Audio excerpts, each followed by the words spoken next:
Hi, it's Therese from Lostinpaper, and I'm so excited to be here with Altenew today with their artist markers release. This is the very first release of their alcohol-based markers, and this is set A and has 12 different markers, and each marker has both a brush and a fine tip. So they come in this box, and you can see that they're actually the same colour families that you're going to find in their inks. So this one has the pinks, the blues and the greens. So that's, you know, like the frosty pink, coral berry and ruby red and all the greens. And then the blue group is the sea glass group, ocean waves, dusk and desert night. They come in their own carry case. And just so I could get a picture of the actual colours compared to the ink colours, I've actually reprinted the ink swatch that you can get and download free from the Altenew blog.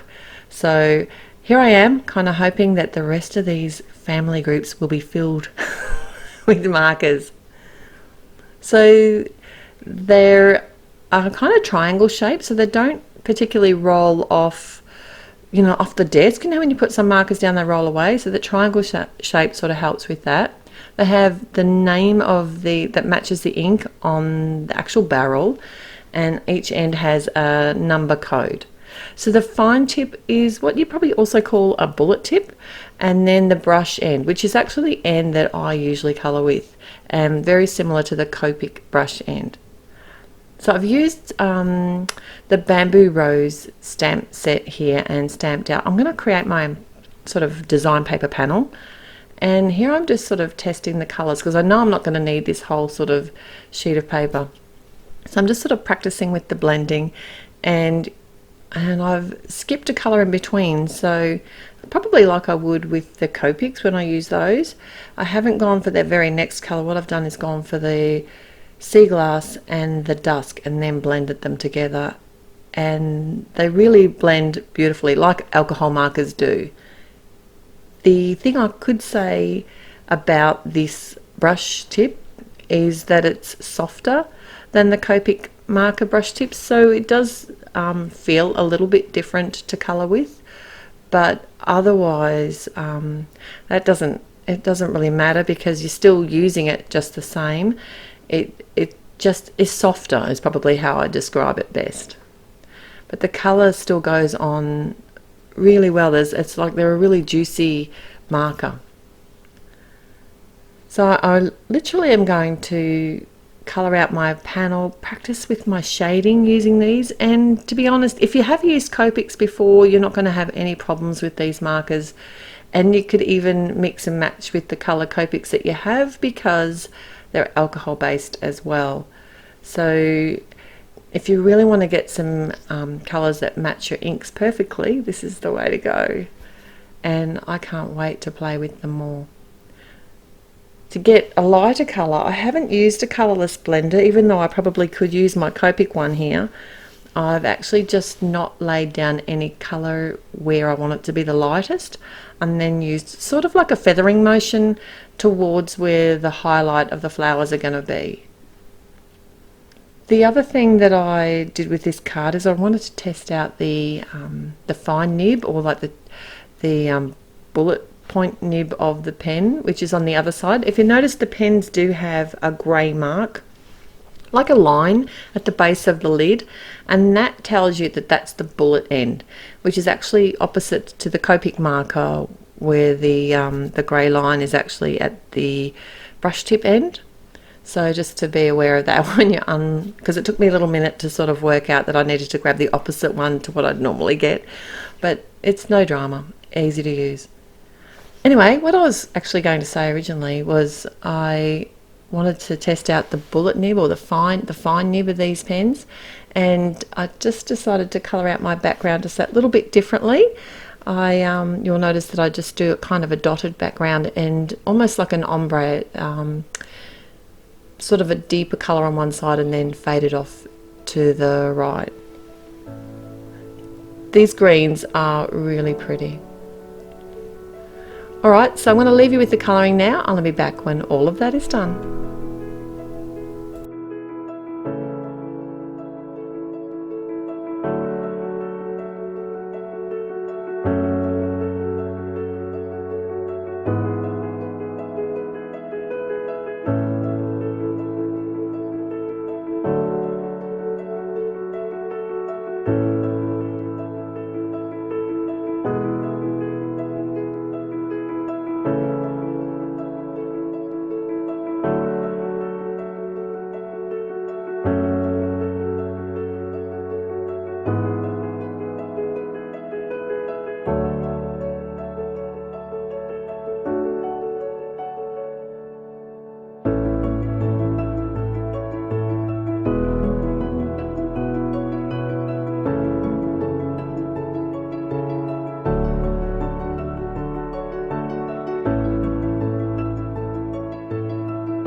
So I have cut my panel down and I'm going to adhere it to the front of my top fold card, and I'm going to be placing this at the very top of the card. I could have actually done this design directly onto the card front, but because these are an alcohol marker, they do show through the back like a normal Copic marker does. So a way that you can get around that is to actually put a false front on the inside of your card, or just leave it, or even put some design paper on the back. It always looks pretty too.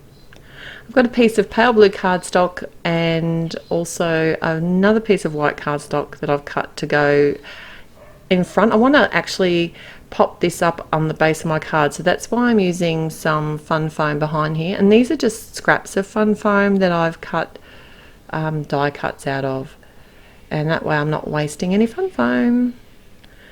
And I'm just using my ATG gun to hold that in place. Finally working out how to use my ATG gun. Things are coming together.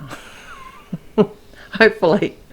Now my sentiment comes from the Thinking of You set, and this is probably my most favourite font and sentiment out of this set.